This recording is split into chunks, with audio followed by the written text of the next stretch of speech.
Universidade da Amazônia. A Mulher de Preto. De IMAC CHAD do Dias SSCIS. NEAD, Núcleo de Educação à Distância Avelcindo Cacela, 287 Marizal. CP, 66060902. Belém, Parafones 91, 210, 31, 96 210 a 3181.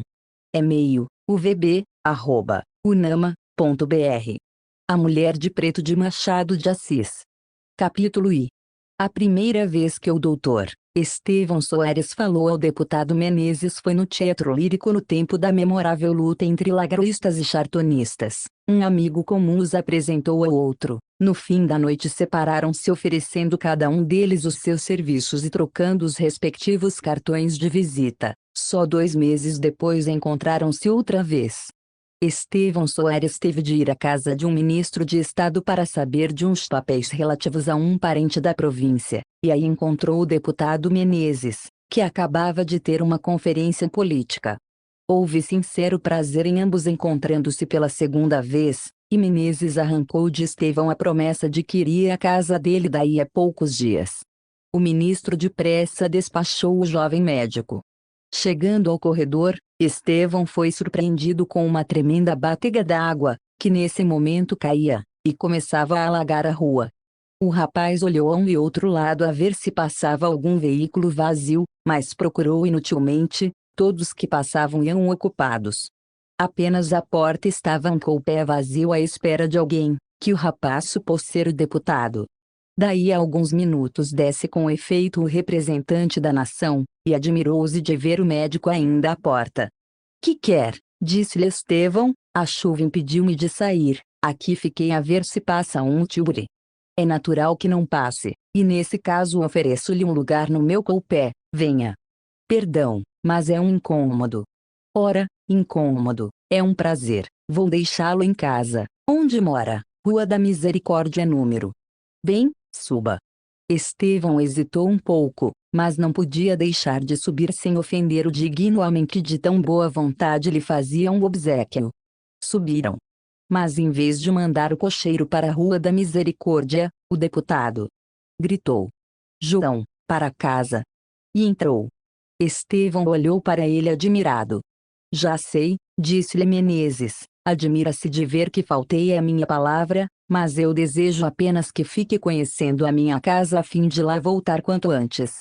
O coupé rolava já pela rua fora debaixo de uma chuva torrencial. Menezes foi o primeiro que rompeu o silêncio de alguns minutos, dizendo ao jovem amigo: "Espero que o romance da nossa amizade não termine no primeiro capítulo." Estevão, que já reparara nas maneiras solícitas do deputado, ficou inteiramente pasmado quando lhe ouviu falar no romance da amizade. A razão era simples. O amigo que os havia apresentado no Teatro Lírico disse no dia seguinte: "Menezes é um misantropo, e um cético, não crê em nada, nem estima ninguém, na política como na sociedade faz um papel puramente negativo." Esta era a impressão com que Estevão, apesar da simpatia que o arrastava, falou a segunda vez a Menezes, e admirava-se de tudo, das maneiras, das palavras, e do tom de afeto que elas pareciam revelar. A linguagem do deputado o jovem médico respondeu com igual franqueza. "Por que acabaremos no primeiro capítulo?" perguntou ele. "Um amigo não é coisa que se despreze, acolhe-se como um presente dos deuses." "Dos deuses", disse Menezes rindo, "já vejo que é pagão." "Alguma coisa, é verdade, mas no bom sentido", respondeu Estevão rindo também. "Minha vida assemelha-se um pouco à de Ulisses. Tem ao menos uma Ítaca, sua pátria, e uma Penélope, sua esposa, nenhuma nem outra. Então entender-nos-emos." Dizendo isto, o deputado voltou a cara para o outro lado, vendo a chuva que caía na vidraça da portinhola. Decorreram 2 ou 3 minutos, durante os quais Estevão teve tempo de contemplar a seu gosto o companheiro de viagem. Menezes voltou-se e entrou em novo assunto. Quando o coupé entrou na Rua do Lavradio, Menezes disse ao médico: "Moro nesta rua, estamos perto de casa, promete-me que há de vir ver-me algumas vezes." "Amanhã mesmo." "Bem, como vai a sua clínica?" "Apenas começo, disse Estevão, trabalho pouco, mas espero fazer alguma coisa. Ó seu companheiro, na noite em que Mo apresentou, disse-me que o senhor é moço de muito merecimento. Tenho vontade de fazer alguma coisa. Daí a 10 minutos parava o coupe à porta de uma casa da Rua do Lavradio. Apearam-se os dois e subiram. Menezes mostrou a Estevão o seu gabinete de trabalho, onde haviam 2 longas estantes de livros. É a minha família, disse o deputado mostrando os livros: história, filosofia, poesia, e alguns livros de política. Aqui estudo e trabalho. Quando cá vier é aqui que eu hei de receber. Estevão prometeu voltar no dia seguinte, e desceu para entrar no coupé que esperava por ele, e que o levou à Rua da Misericórdia. Entrando em casa, Estevão dizia consigo: onde está a misantropia daquele homem? As maneiras de misantropo são mais rudes do que as dele, salvo se ele, mais feliz do que Diógenes, achou em mim o homem que procurava. Capítulo I. Estevão era o tipo do rapaz sério, tinha talento, ambição e vontade de saber, 3 armas poderosas nas mãos de um homem que tem a consciência de si. Desde os 16 anos a sua vida foi um estudo constante, aturado e profundo, destinado ao curso médico. Estevão entrou na academia um pouco forçado, não queria desobedecer ao pai, a sua vocação era toda para as matemáticas. Que importa, disse ele ao saber da resolução paterna, estudarei a medicina e a matemática. Com efeito teve tempo para uma e outra coisa, teve tempo ainda para estudar a literatura, e as principais obras da antiguidade e contemporâneas eram-lhe tão familiares como os tratados de operações e de higiene.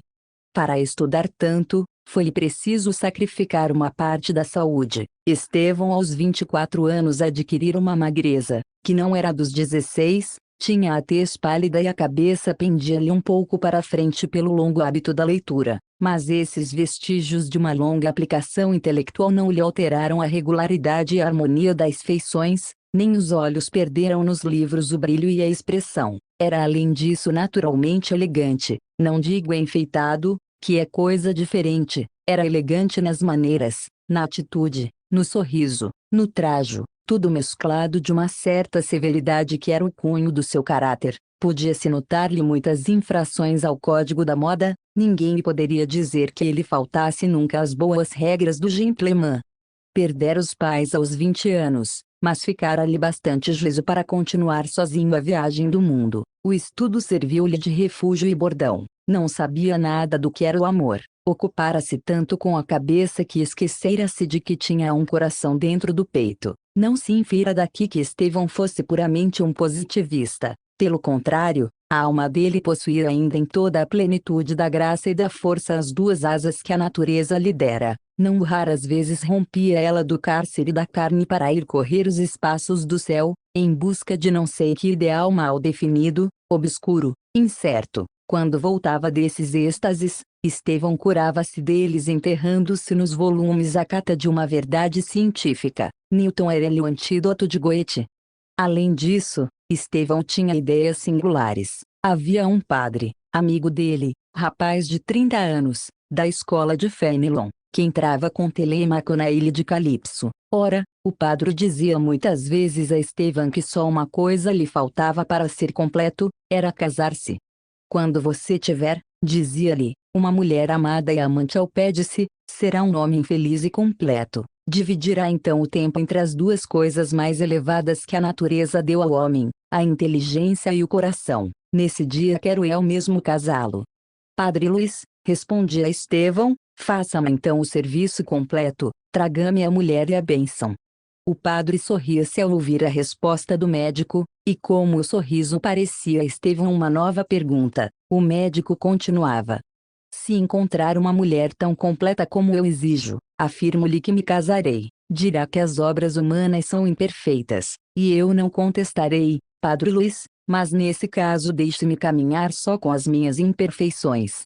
Daqui engendrava-se sempre uma discussão, que se animava e crescia até o ponto em que Estevão concluía por este modo: Padre Luiz, uma menina que deixa as bonecas para ir decorar mecanicamente alguns livros mal escolhidos, que interrompe uma lição para ouvir contar uma cena de namoro, que em matéria de arte só conhece os figurinos parisienses, que deixa as calças para entrar no baile, e que antes de suspirar por um homem, examina-lhe a correção da gravata, e o apertado do botim. Padre Luiz, esta menina pode vir a ser um esplêndido ornamento de salão e até uma fecunda mãe de família, mas nunca será uma mulher. Esta sentença de Estevão tinha defeito de certas regras absolutas. Por isso, o padre dizia-lhe sempre: tem você razão, mas eu não lhe digo que case com a regra. Procure a exceção que há de encontrar e leve ao altar, onde eu estarei para os unir.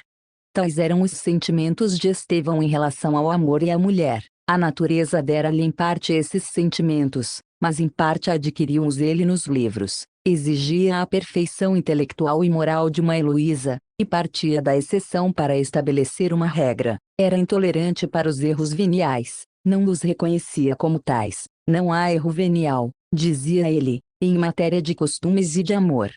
Contribuíra para esta rigidez de ânimo o espetáculo da própria família de Estevão. Até aos 20 anos foi ele testemunha do que era a santidade do amor mantido pela virtude doméstica. Sua mãe, que morrera com 38 anos, amou o marido até os últimos dias, e poucos meses lhe sobreviveu. Estevão soube que fora ardente e entusiástico o amor de seus pais, na estação do noivado, durante a manhã conjugal, conheceu assim por tradição, mas na tarde conjugal a que ele assistiu viu o amor calmo, solícito e confiante, cheio de dedicação e respeito, praticado como um culto, sem recriminações nem pesares, e tão profundo como no primeiro dia. Os pais de Estevão morreram amados e felizes na tranquila serenidade do dever. No ânimo de Estevão, o amor que funda a família devia ser aquilo ou não seria nada, era justiça, mas a intolerância de Estevão começava na convicção que ele tinha de que com a dele morrera a última família, e fora com ela a derradeira tradição do amor, que era preciso para derrubar todo este sistema, ainda que momentâneo, uma coisa pequeníssima, um sorriso e 2 olhos. Mas como esses 2 olhos não apareciam, Estevão entregava-se na maior parte do tempo aos seus estudos científicos, empregando as horas vagas em algumas distrações que o não prendiam por muito tempo. Morava só, tinha um escravo, da mesma idade que ele, e cria da casa do pai, mais irmão do que escravo, na dedicação e no afeto. Recebia alguns amigos, a quem visitava de quando em quando, entre os quais incluímos o jovem padre Luiz, a quem Estevão chamava Platão de Sotaina. Naturalmente bom e afetuoso, generoso e cavalheiresco, sem ódios nem rancores, entusiasta por todas as coisas boas e verdadeiras, tal era o doutor Estevão Soares, aos 24 anos de idade. Do seu retrato físico já dissemos alguma coisa, bastará acrescentar que tinha uma bela cabeça, coberta de bastos cabelos castanhos, 2 olhos da mesma cor, vivos e observadores, a palidez do rosto fazia realçar o bigode naturalmente encaracolado, era alto e tinha mãos admiráveis. Capítulo I. Estevão Soares visitou Menezes no dia seguinte. O deputado esperava-o, e recebeu-o como se fosse um amigo velho. Estevão marcara a hora da visita, que impossibilitava a presença de Menezes na Câmara, mas o deputado importou-se pouco com isso, não foi à Câmara, mas teve a delicadeza de o não dizer a Estevão. Menezes estava no gabinete quando o criado anunciou-lhe a chegada do médico. Foi recebê-lo à porta. Pontual como um rei, disse-lhe alegremente: era dever, lembro-lhe que não me esqueci, agradeço-lhe. Sentaram-se os dois. Agradeço-lhe porque eu receava sobretudo que me houvesse compreendido mal, e que os impulsos da minha simpatia não merecessem da sua parte nenhuma consideração. Estevão ia protestar. Perdão, continuou Menezes, bem vejo que me enganei, e é por isso que lhe agradeço. Eu não sou rapaz, tenho 47 anos, e para sua idade as relações de um homem como eu já não têm valor. A velhice, quando é respeitável, deve ser respeitada, e amada, quando é amável, mas vê-se, não é velho, tem os cabelos apenas grisalhos, pode-se dizer que está na segunda mocidade. Parece-lhe isso? Parece é. Seja como for, disse Menezes, a verdade é que podemos ser amigos. Quantos anos tem? 24. Olhe lá, podia ser meu filho, tem seus pais vivos, morreram há 4 anos. Lembra-me haver dito que era solteiro. É verdade. de maneira que os seus cuidados são todos para a ciência. É a minha esposa. Sim, a sua esposa é intelectual, mas essa não basta a um homem como o senhor. Enfim, isso é com o tempo, está ainda moço. Durante este diálogo, Estevão contemplava e observava Menezes, em cujo rosto batia a claridade que entrava por uma das janelas. Era uma cabeça severa, cheia de cabelos já grisalhos, que lhe queiam um gracioso desalinho. Tinha os olhos negros e um pouco amortecidos, adivinhava-se porém que deviam ter sido vivos e ardentes. As suíças também grisalhas eram como as de Lord Palmerston, segundo dizem as gravuras. Não tinha rugas de velhice, tinha uma ruga na testa, entre as sobrancelhas, indício de concentração de espírito, e não vestígio do tempo. A testa era alta, o queixo e as maçãs do rosto um pouco salientes. Adivinhava-se que devia ter sido formoso no tempo da primeira mocidade, e antevia-se já uma velhice imponente e augusta. Sorria de quando em quando, e o sorriso, embora aquele rosto não fosse de um ancião, produzia uma impressão singular. Parecia um raio de lua no meio de uma velha ruína. É que o sorriso era amável, mas não era alegre.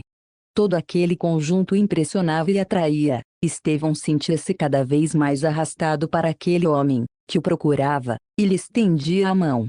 A conversa continuou no tom afetuoso com que começara. A primeira entrevista da amizade é o oposto da primeira entrevista do amor. Nesta a mudez é a grande eloquência, naquela inspira-se e ganha-se a confiança, pela exposição franca dos sentimentos e das ideias. Não se falou de política. Estevão aludiu de passagem às funções de Menezes, mas foi um verdadeiro incidente a que o deputado não prestou atenção. No fim de uma hora, Estevão levantou-se para sair. Tinha de ir ver um doente. O motivo é sagrado, se não retinha-o. Mas eu voltarei em outras vezes. Sem dúvida alguma, e eu irei vê-lo algumas vezes, se no fim de 15 dias não se aborrecer. Olhe, venha de tarde, janta algumas vezes comigo, depois da Câmara estou completamente livre. Estevão saiu prometendo tudo. Voltou lá, com efeito, e jantou 2 vezes com o deputado, que também visitou Estevão em casa. Foram ao teatro juntos, relacionaram-se intimamente com as famílias conhecidas. No fim de um mês eram 2 amigos velhos. Tinham observado reciprocamente o caráter e os sentimentos. Menezes gostava de ver a seriedade do médico e o seu bom senso. Estimava-o com as suas intolerâncias, aplaudindo-lhe a generosa ambição que o dominava. Pela sua parte o médico via em Menezes um homem que sabia ligar a austeridade dos anos à amabilidade de cavalheiro, modesto nas suas maneiras, instruído, sentimental. Da misantropia anunciada não encontrou vestígios. É verdade que em algumas ocasiões Menezes parecia mais disposto a ouvir do que a falar, e então o olhar tornava-se-lhe sombrio e parado, como se em vez de ver os objetos exteriores, estivesse contemplando a sua própria consciência. Mas eram rápidos esses momentos, e Menezes voltava logo aos seus modos habituais. Não é um misantropo, pensava então Estevão, mas este homem tem um drama dentro de si. A observação de Estevão adquiriu certo caráter de verossimilhança quando uma noite em que se achavam no teatro lírico, Estevão chamou a atenção de Menezes para uma mulher vestida de preto que se achava em um camarote da primeira ordem. Não conheço aquela mulher, disse Estevão. Sabe quem é? Menezes olhou para o camarote indicado, contemplou a mulher por alguns instantes e respondeu: Não conheço. A conversa ficou aí, mas o médico reparou que a mulher 2 vezes olhou para Menezes, e este 2 vezes para ela, encontrando-se os olhos de ambos. No fim do espetáculo, os 2 amigos dirigiram-se pelo corredor do lado em que estivera a mulher de preto. Estevão teve apenas nova curiosidade, a curiosidade de artista, quis vê-la de perto, mas a porta do camarote estava fechada. Teria já saído ou não? Era impossível sabê-lo. Menezes passou sem olhar. Ao chegarem ao patamar da escada que dá para o lado da Rua dos Ciganos, pararam os 2 porque havia grande afluência de gente. Daí a pouco ouviu-se passo apressado. Menezes voltou o rosto, e dando o braço a Estevão desceu imediatamente, apesar da dificuldade. Estevão compreendeu, mas nada viu. Pela sua parte, Menezes não deu sinal algum. Apenas se desembaraçaram da multidão. o deputado encetou uma alegre conversa com o médico. Que efeito lhe faz? Perguntou ele, quando passa no meio de tantas damas elegantes, aquela confusão de sedas e de perfumes. Estevão respondeu distraidamente, e Menezes continuou a conversa no mesmo estilo. Daí a 5 minutos a aventura do teatro tinha se lhe varrido da memória. Capítulo V. Um dia Estevão Soares foi convidado para um baile em casa de um velho amigo de seu pai. A sociedade era luzida e numerosa. Estevão, embora vivesse muito arredado, achou ali grande número de conhecidas. Não dançou, viu, conversou, riu um pouco e saiu. Mas ao entrar levava o coração livre, ao sair trouxe nele uma flecha. Para falar a linguagem dos poetas da Arcádia, era a flecha do amor. Do amor, a falar a verdade, não se pode dar este nome ao sentimento experimentado por Estevão. Não era ainda o amor, mas bem pode ser que viesse a sê-lo. Por enquanto era um sentimento de fascinação doce e branda, uma mulher que lá estava a produzir nele a impressão que as fadas produziam nos príncipes errantes ou nas princesas perseguidas, segundo nos rezam os contos das velhas. A mulher em questão não era uma virgem, era uma viúva de 34 anos, bela como o dia, graciosa e terna. Estevão via pela primeira vez, pelo menos não se lembrava daquelas feições. Conversou com ela durante meia hora, e tão encantado ficou com as maneiras, a voz, a beleza de Madalena, que ao chegar a casa não pôde dormir. Como verdadeiro médico que era, sentia em si os sintomas dessa hipertrofia do coração que se chama amor e procurou combater a enfermidade nascente. Leu algumas páginas de matemáticas, isto é, percorreu-as com os olhos, porque apenas começava a ler o espírito alheava do livro onde apenas ficavam os olhos. O espírito ia ter com a viúva. O cansaço foi mais feliz que Euclides. Sobre a madrugada Estevão Soares adormeceu. Mas sonhou com a viúva. Sonhou que a apertava em seus braços, que a cobria de beijos, que era seu esposo perante a igreja e perante a sociedade. Quando acordou e lembrou-se do sonho, Estevão sorriu. Casar-me, disse ele, era o que me faltava. Como poderia eu ser feliz com o espírito receoso e ambicioso que a natureza me deu? Acabemos com isto, nunca mais verei aquela mulher, e boa noite. Começou a vestir-se. Trouxeram-lhe o almoço, Estevão comeu rapidamente, porque era tarde, e saiu para ir ver alguns doentes. Mas ao passar pela rua do Conde lembrou-se que Madalena lhe dissera morar ali. Mas aonde? A viúva disse-lhe o número, o médico porém estava tão embebido em ouvi-la falar que não o decorou.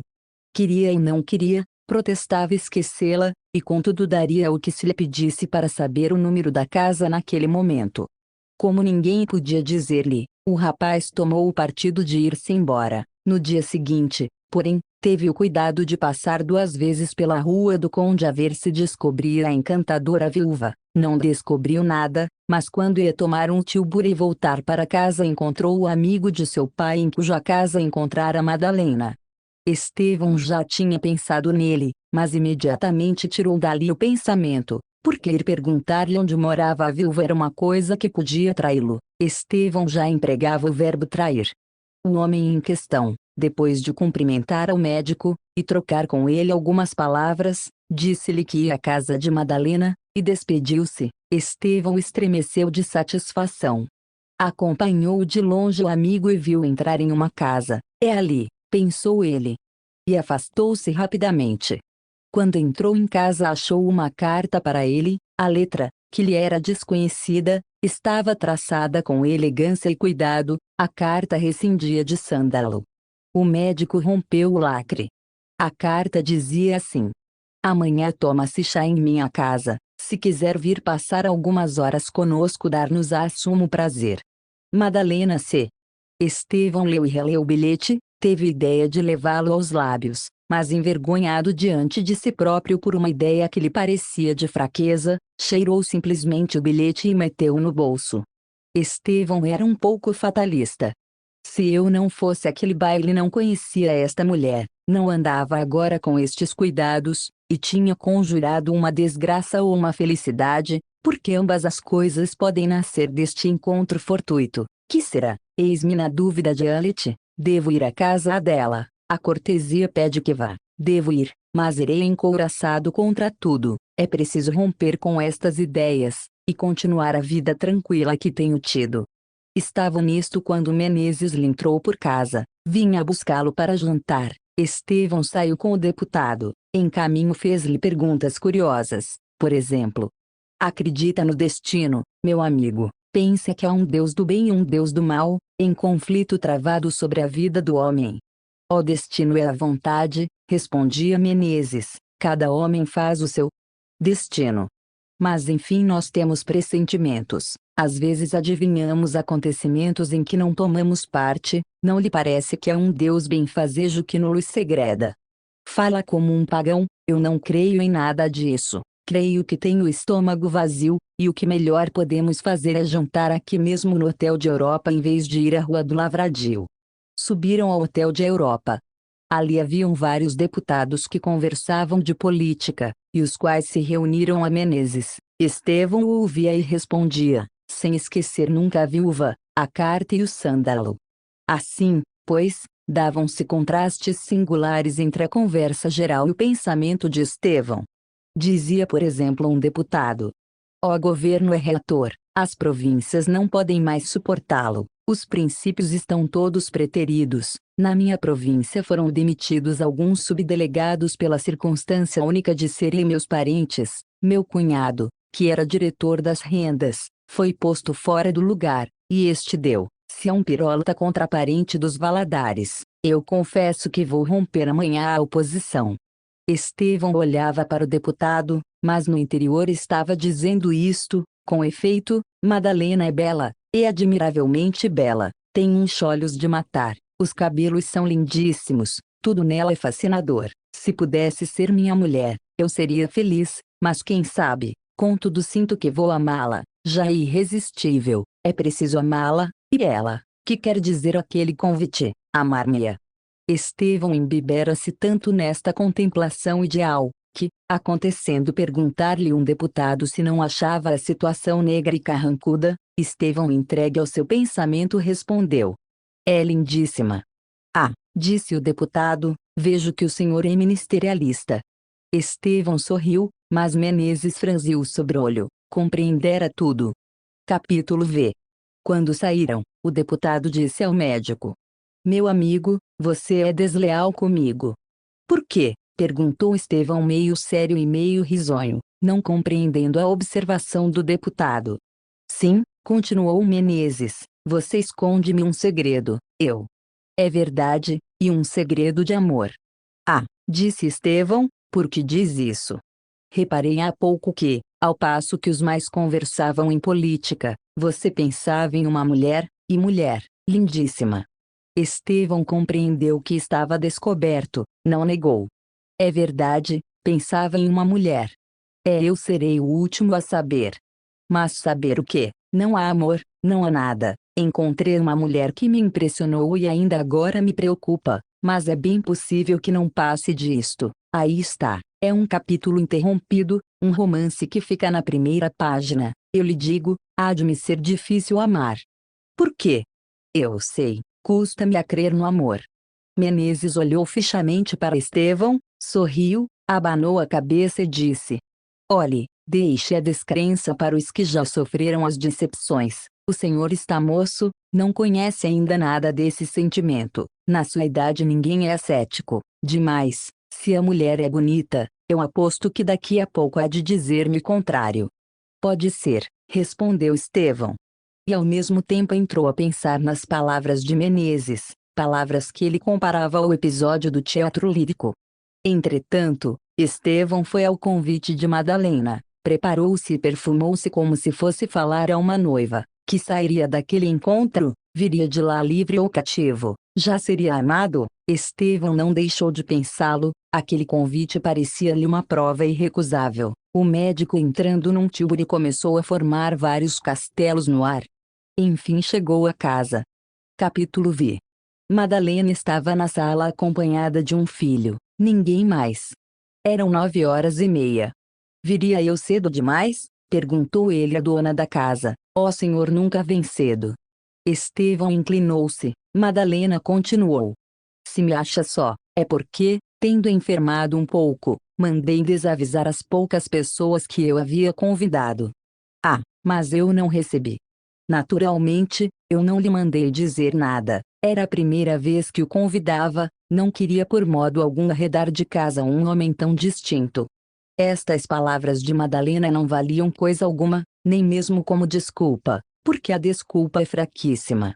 Estevão compreendeu logo que havia algum motivo oculto. Seria o amor. Estevão pensou que era, e doeu-se, porque, apesar de tudo, sonhara uma paixão mais reservada e menos precipitada. Não queria, embora lhe agradasse, ser objeto daquela preferência, e mais que tudo achava-se embaraçadíssimo diante de uma mulher a quem começava a amar, e que talvez o amasse. Que lhe diria? Era a primeira vez que o médico achava-se em tais apuros. Há toda a razão para supor que Estevão naquele momento preferia estar 100 léguas distante, e contudo, longe que estivesse pensaria nela. Madalena era excessivamente bela, embora mostrasse no rosto sinais de longo sofrimento. Era alta, cheia, tinha um belíssimo colo, magníficos braços, olhos castanhos e grandes, boca feita para ninho de amores. Naquele momento trajava um vestido preto. A cor preta ia-lhe muito bem. Estevão contemplava aquela figura com amor e adoração, ouvia-a falar e sentia-se encantado e dominado por um sentimento que não podia explicar. Era um misto de amor e de receio. Madalena mostrou-se delicada e solícita, falou no merecimento do rapaz e na sua nascente reputação, e instou com ele para que fosse algumas vezes visitá-la. Às 10h30 serviu-se o chá na sala. Estevão conservou-se lá até às 11h. Chegando à rua, o médico estava completamente namorado. Madalena tinha-o atado no seu carro, e o pobre rapaz nem vontade tinha de quebrar o jugo. Caminhando para casa ia ele formando projetos, via-se casado com ela, amado e amante, causando inveja a todos, e mais que tudo feliz no seu interior. Quando chegou a casa, lembrou-se de escrever uma carta que mandaria no dia seguinte a Menezes. Escreveu 5 e rasgou-as todas. Afinal redigiu um simples bilhete nestes termos: Meu amigo, você tem razão, na minha idade cresce, eu creio e amo. Nunca o pensei, mas é verdade, amo. Quer saber a quem? Hei de apresentá-lo em casa dela. Há de achá-la bonita, se o é. A carta dizia muitas coisas mais, era tudo, porém, uma glosa do mesmo mote. Estevão voltou à casa de Madalena e as suas visitas começaram a ser regulares e assíduas. A viúva usava para com ele de tanta solicitude que não era possível duvidar do sentimento que a dirigia. Pelo menos Estevão assim o pensava. Achava-se quase sempre só, e deliciava-se em ouvi-la. A intimidade começou a estabelecer-se. Logo na segunda visita, Estevão falou-lhe em Menezes pedindo licença para apresentá-lo. A viúva disse que teria muito prazer em receber amigos de Estevão, mas pedia-lhe que adiasse a apresentação. Todos os pedidos e todas as razões de Madalena eram dignas para o médico, não disse mais nada. Como era natural, ao passo que as visitas à viúva eram mais assíduas, as visitas ao amigo eram mais raras. Menezes não se queixou, compreendeu, e disse ao rapaz: Não se desculpe, acrescentou o deputado, é natural, a amizade deve ceder o passo ao amor. O que eu quero é que seja feliz. Um dia Estevão pediu ao amigo que lhe contasse o motivo que o tinha feito descrer do amor, e se algum grande infortúnio lhe havia acontecido. Nada me aconteceu, disse Menezes. Mas ao mesmo tempo, compreendendo que o médico merecia-lhe toda a confiança, e podia não acreditá-lo absolutamente, disse: Por que negá-lo? Sim, aconteceu-me um grande infortúnio, amei também, mas não encontrei no amor as doçuras e a dignidade do sentimento. Enfim, é um drama íntimo de que não quero falar, limite-se a pateá-lo. Capítulo VI. Quando quiser que eu lhe apresente o meu amigo Menezes, dizia Estevão uma noite à viúva Madalena. Ah, é verdade, um dia destes, vejo que o senhor é amigo dele, somos amigos íntimos. Verdadeiros. Verdadeiros. Madalena sorriu, e como estava brincando com os cabelos do filho, deu-lhe um beijo na testa. A criança riu alegremente e abraçou a mãe. A ideia de vir a ser pai honorário do pequeno apresentou-se ao espírito de Estevão. Contemplou, chamou por ele, Acariciou e deu-lhe um beijo no mesmo lugar em que pousaram os lábios de Madalena. Estevão tocava piano, e às vezes executava algum pedaço de música a pedido de Madalena. Nessas e noutras distrações lá passavam as horas, o amor não adiantava um passo. Podiam ser ambos duas crateras prestes a rebentar a lava, mas até então não davam o menor sinal de si. Esta situação incomodava o rapaz, acanhava-o, e fazia-o sofrer, mas quando ele pensava em dar um ataque decisivo, era exatamente quando se mostrava mais covarde e poltrão. Era o primeiro amor do rapaz, ele nem conhecia as palavras próprias desse sentimento. Um dia resolveu escrever à viúva. É melhor, pensava ele, uma carta é eloquente e tem a grande vantagem de deixar a gente longe. Entrou para o gabinete e começou uma carta.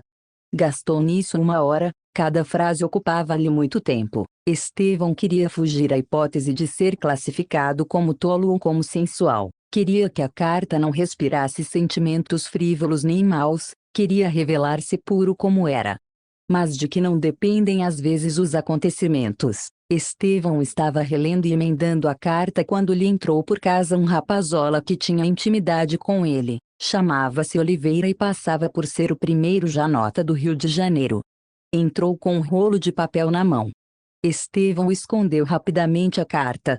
Adeus, Estevão, disse o recém-chegado. Estavas escrevendo algum libelo ou carta de namoro? Nenhuma nem outra coisa, respondeu Estevão secamente. Dou-te uma notícia. Que é? Entrei na literatura. Ah! É verdade, venho ler-te a primeira comédia. Deus me o livre, disse Estevão levantando-se. Hás de ouvir, meu amigo, ao menos algumas cenas, dar-se-á acaso que não me protejas nas letras. Anda cá, ao menos 2 cenas. Sim, é pouca coisa. Estevão sentou-se, o dramaturgo continuou. Talvez prefiras ouvir a minha tragédia intitulada O Punhal de Bruto. Não, não, prefiro a comédia, é menos sanguinária. Vamos lá. O Oliveira abriu o rolo, arranjou as folhas, tossiu e começou a ler o que se segue, com voz pausada e fanhosa. CNI. César, entrando pela direita, João, pela esquerda, César, fechada. A sinhá já se levantou? João, já, sim senhor, mas está incomodada. César, aqui tem. João, tem, está incomodada. César, já sei, consigo, os incômodos do costume. A João, qual é então o remédio hoje? João, ó remédio, depois de uma pausa, não sei. César, está bom, vai-te. Cena. César, Freitas, pela direita. César, bom dia, senhor procurador. Freitas, de causas perdidas, só me ocupo em procurar as perdidas. Procurar o que se não perdeu é tolice, a minha constituinte. César, disse-me o João que está incomodada. Freitas, mesmo para VS. César, sentando-se, mesmo para mim, porque me olha com esse olhar, tem inveja. Freitas, não é inveja, é admiração. De ordinário ninguém corresponde ao nome que recebeu na pia, mas o senhor, César, bens a Deus, não desmente que traz um nome significativo, e trata de ser nas páginas amorosas o que foi o outro nas batalhas campais. César, pois também os procuradores dizem coisas destas. Freitas, de vez em quando, indo sentar-se, VS admira-se. César, tirando charutos, como não é de costume, quer um charuto. Freitas, obrigado, eu tomo rapé, tira a boceta, quer uma pitada? César, obrigado. Freitas, sentando-se, pois a causa da minha constituinte vai às 1000 maravilhas. A parte contrária requereu assinação de 10 dias, mas eu vou. César, está bom, senhor. Freitas, eu dispenso o resto, ou então não me fale linguagem do foro. Em resumo, ela vence. Freitas, está claro, tratando provar que César, vence, é quanto basta. Freitas, pudera não vencer, pois se eu ando nisto, César, tanto melhor.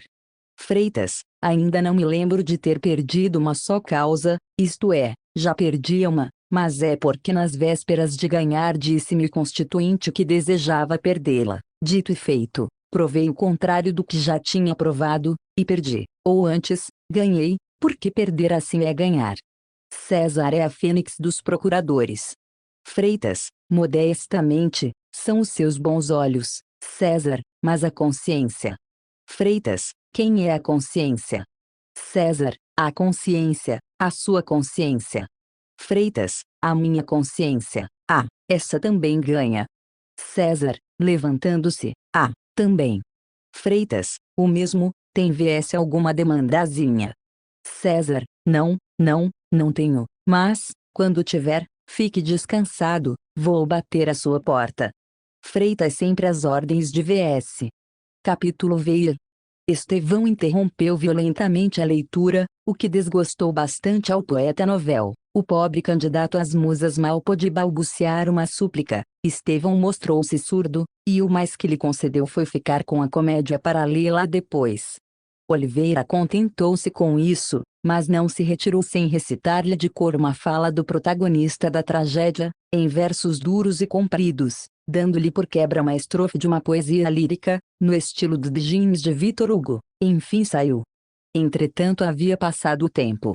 Estevão releu a carta e quis ainda mandá-la, mas a interrupção do poeta fora proveitosa. Relendo a carta, Estevão achou-a fria e nula, a linguagem era ardente, mas não lhe correspondia ao fogo do coração. É inútil, disse ele rasgando a carta em 1000 pedaços, a língua humana há de ser sempre impotente para exprimir certos afetos da alma, tudo aquilo era frio e indiferente no que eu sinto, estou condenado a não dizer nada ou a dizer mal, ao pé dela não tenho forças, sinto-me fraco. Estevão parou diante da janela que dava para a rua, no momento em que passava um antigo colega dele, com a mulher de braço, a mulher que era bonita, e com quem se casaram um mês antes. Os dois iam alegres e felizes. Estevão contemplou aquele quadro com adoração e tristeza. O casamento já não era para ele aquele impossível de que falava quando apenas tinha ideias e não sentimentos. Agora era uma aventura realizável. O casal que passara dera-lhe nova força. É preciso acabar com isto, dizia ele. Eu não posso deixar de ir àquela mulher e dizer-lhe que a amo, que a adoro, que desejo ser seu marido. Ela amar-me, se já me não ama. Sim, ama-me. E começou a vestir-se. Quando calçava as luvas e lançava um olhar para o relógio, o criado trouxe-lhe uma carta. Era de Madalena. Espero, meu caro doutor, que não deixe de vir hoje. Esperei-o ontem em vão. Desejo falar-lhe. Estevão acabou de ler este bilhete na escada. Com tal pressa descia e tal urgência tinha de achar-se em casa da viúva. O que ele não queria era perder aquele assomo de coragem. Partiu. Quando chegou à casa de Madalena achava-se esta à janela. Recebeu-o com a acostumada afabilidade. Estevão desculpou-se como pôde por não ter podido vir na véspera, acrescentando que só com desgosto do seu coração havia faltado. Que melhor ocasião do que era essa para lançar a bomba de uma declaração franca e apaixonada? Estevão hesitou alguns segundos, mas tomando ânimo, ia continuar o período, quando a viúva lhe disse. Estava ansiosa por vê-lo para comunicar-lhe uma coisa de certa importância, e que só a um homem de honra, como o senhor, se pode confiar. Estevão empalideceu. Sabe onde foi que eu vi pela primeira vez? No baile de... Não, foi antes disso, foi no Teatro Lírico. Ah! Lá o vi com o seu amigo Menezes, fomos algumas vezes lá. Madalena entrou então em uma longa exposição, que o rapaz ouviu sem pestanejar, mas pálido e agitado por comoções íntimas. As últimas palavras da viúva foram estas. Bem vê, senhor, coisas destas só uma grande alma pode ouvi-las, as pequenas não as compreendem. Se lhe mereço alguma coisa, e se esta confiança pode ser paga com um benefício, peço-lhe que faça o que lhe pedi. O médico passou a mão pelos olhos, e apenas murmurou. Mas, neste momento entrava na sala o filhinho de Madalena, a viúva levantou-se e trouxe-o pela mão até o lugar onde se achava Estevão Soares. Se não por mim, disse ela, ao menos por esta criança inocente. A criança, sem nada compreender, atirou-se aos braços de Estevão. O moço deu-lhe um beijo na testa, e disse para a viúva. Se hesitei não foi porque duvidasse do que a senhora acaba de contar-me, foi porque a missão é espinhosa, mas prometo que hei de cumpri-la. Capítulo X. Estevão saiu da casa da viúva agitado por diversos sentimentos. Com passo trêmulo e a vista turva, a conversa com a viúva fora um longo combate. A última promessa foi um golpe decisivo e mortal. Estevão saía dali como um homem que acabava de matar as suas esperanças em flor. Caminhava ao acaso, precisava de ar e queria meter-se em um quarto sombrio. Quisera ao mesmo tempo estar solitário no meio de imensa multidão. No caminho encontrou Oliveira, o poeta novel. Lembrou-se que a leitura da comédia impedira a remessa da carta, e portanto poupou-lhe um tristíssimo desengano. Estevão involuntariamente abraçou o poeta com toda a efusão da alma. Oliveira correspondeu ao abraço, e quando pôde desligar-se do médico, disse-lhe: "Obrigado, meu amigo, estas manifestações são muito honrosas para mim. Sempre te conheci como um perfeito juiz literário, e a prova que acabas de dar-me é uma consolação e uma animação. Consola-me do que tenho sofrido, anima-me para novos cometimentos." Se Torquato Tasso. Diante desta ameaça de discurso, e sobretudo vendo a interpretação do seu abraço, Estevão resolveu-se a continuar caminho abandonando o poeta. "Adeus, tenho pressa, adeus, obrigado." Estevão chegou a casa e atirou-se à cama. Ninguém o soube nunca, só as paredes do quarto foram testemunhas, mas a verdade é que Estevão chorou lágrimas amargas. Enfim que lhe dissera a Madalena que exigira dele.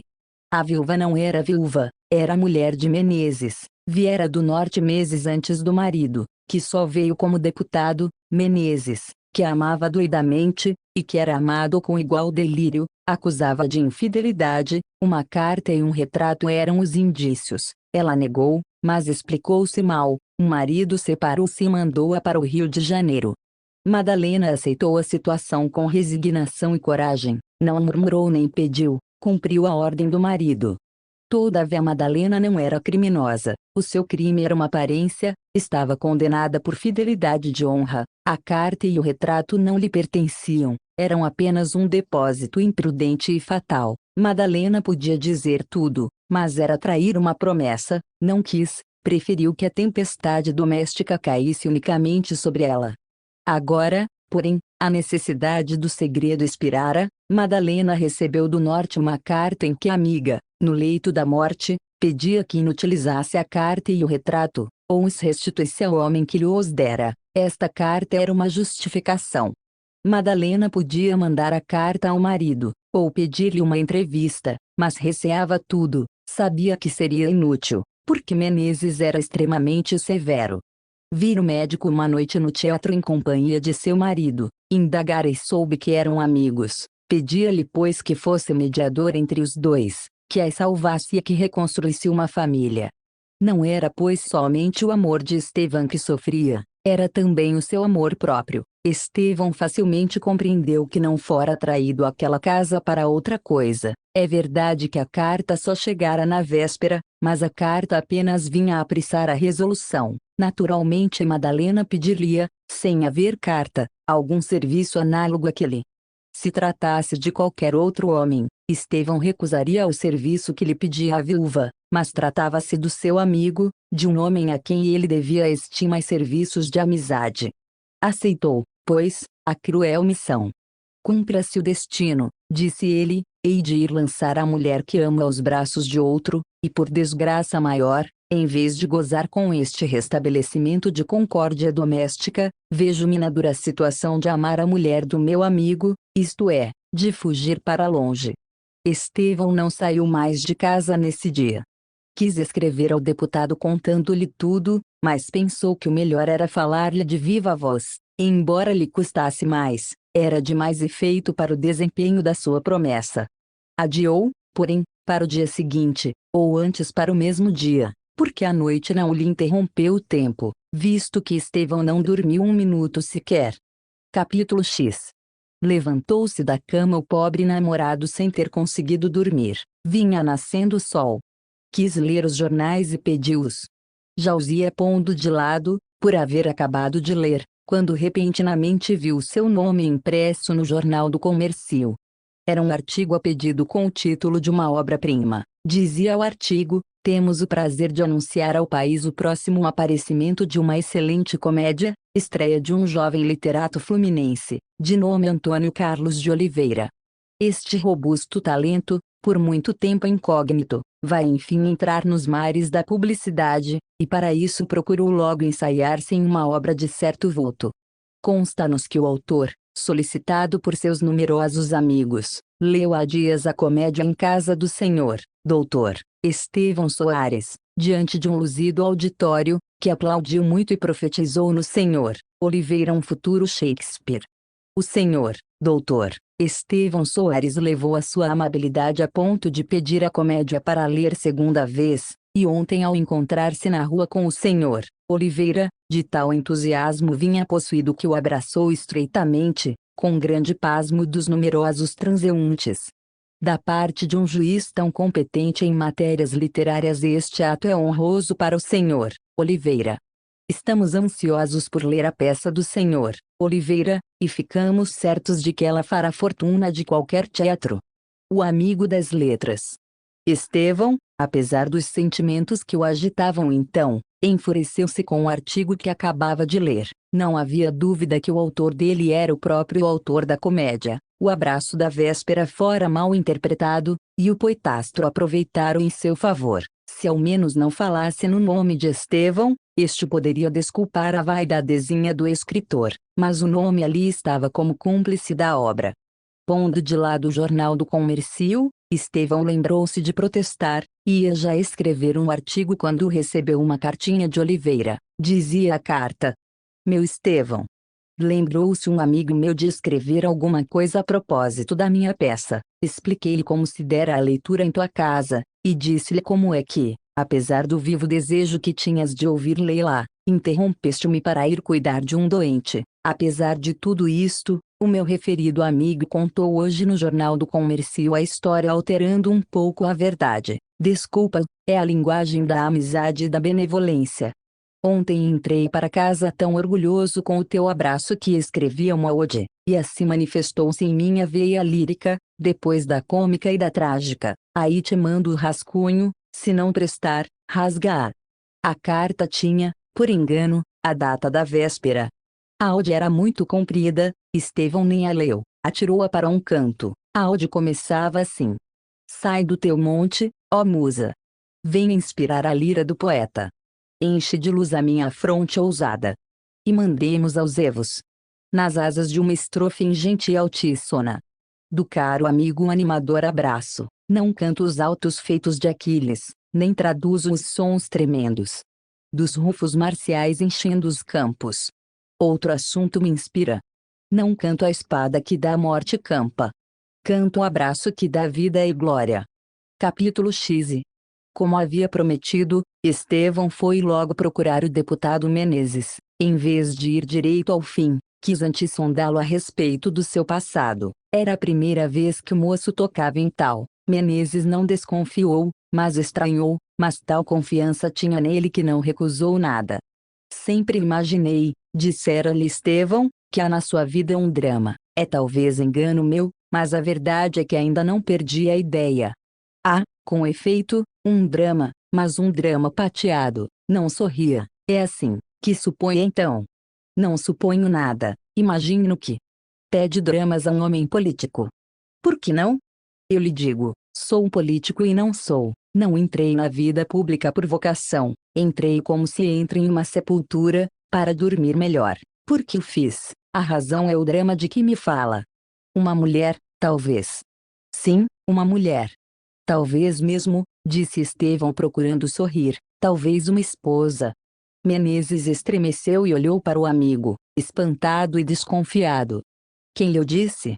Pergunto.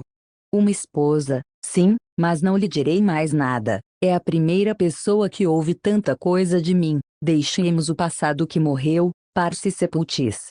Conforme, disse Estevão, e se eu pertencer a uma seita filosófica que pretenda ressuscitar os mortos, mesmo quando em um passado. As suas palavras, ou querem dizer muito, ou nada. Qual é a sua intenção?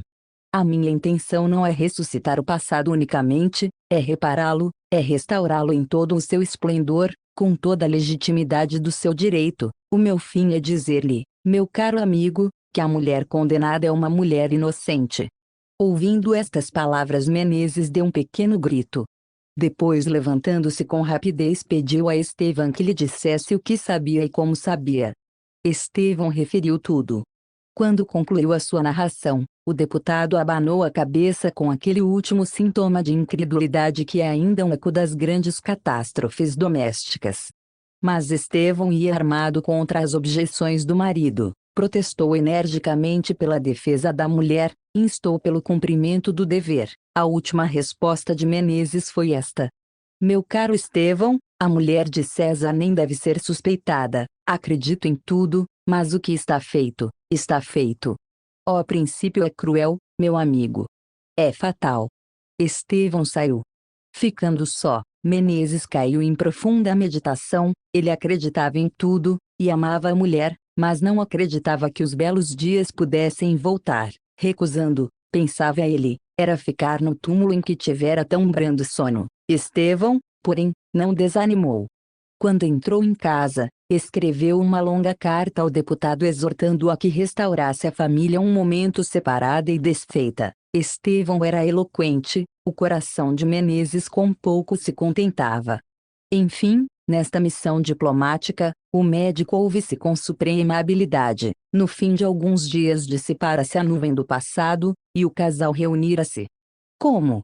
Madalena soube das disposições de Menezes e recebeu o anúncio de uma visita de seu marido. Quando o deputado preparava-se para sair, vieram dizer-lhe que uma senhora o procurava. A senhora era Madalena. Menezes nem quis abraçá-la, ajoelhou-se-lhe aos pés. Tudo estava esquecido. Quiseram celebrar a reconciliação, e Estevão foi convidado para lá passar o dia em companhia dos seus amigos, que lhe deviam a felicidade. Estevão não foi. Mas no dia seguinte Menezes recebeu este bilhete. Desculpe, meu amigo, se não vou despedir-me pessoalmente. Sou obrigado a partir repentinamente para Minas. Voltarei daqui a alguns meses. Estimo que sejam felizes, e espero que não se esqueçam de mim. Menezes foi apressadamente à casa de Estevão, e ainda achou preparando as malas. Achou singular a viagem, e mais singular o bilhete, mas o médico não revelou por modo nenhum verdadeiro motivo da sua partida. Quando Menezes voltou, comunicou à mulher as suas impressões, e perguntou se ela compreendia aquilo. Não, respondeu Madalena. Mas tinha compreendido enfim. Nobre alma, disse ela consigo. Nada disse ao marido. Nisso mostrava-se esposa solícita pela tranquilidade conjugal, mas mostrava-se sobretudo mulher. Menezes não foi à Câmara durante muitos dias, e no primeiro paquete seguiu para o norte. A ausência transtornou algumas votações, e a sua partida logrou muitos cálculos. Mas o homem tem o direito de procurar a sua felicidade, e a felicidade de Menezes era independente da política. Fim. Era independente da política. Fim. Era independente da política.